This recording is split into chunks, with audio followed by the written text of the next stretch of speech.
যাদের পাগুলো খুব ভারী হয়ে গেছে, মোটা হয়ে গেছে, আর হাঁটতে গেলে, বিশেষ করে মহিলাদের হাঁটতে গেলে হচ্ছে পায়ের সাথে পা ঘষা লেগে ছুলে যায়, জ্বলে যায়, তাদের জন্য আমি এর আগের দিনও একটা ভিডিও দিয়েছি। আর একটা খুব ভালো এফেক্টিভ ভিডিও কিন্তু করতে হবে। প্রথমে 15টা, তারপর 20টা, মানে আস্তে আস্তে 5টা করে বাড়াও, বাড়িয়ে যাও, যত বাড়াবে তত ভালো উপকার পাবে। ম্যামটা দেখাই, আর সাথে তোমরাও করো আমার সাথে। চলো, এই প্রথমে দেখো, সোজা ওপরে হাত নেবো।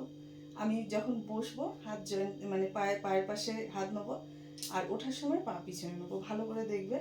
এই যে দেখো, 1 2, পিছনে নিলাম।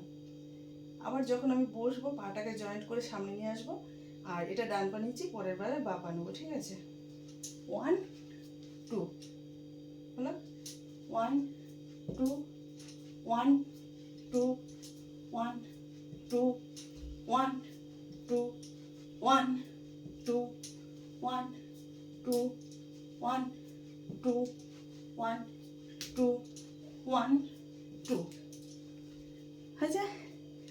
এইবার এটাই প্রথমে 10টা শুরু করো, 15টা শুরু করো, 20টা, আস্তে আস্তে বাড়িয়ে যাও। খুব ভালো, পেট কমবে, থাই কমবে, থাইয়ের জন্য খুব ভালো, পেটও কমবে।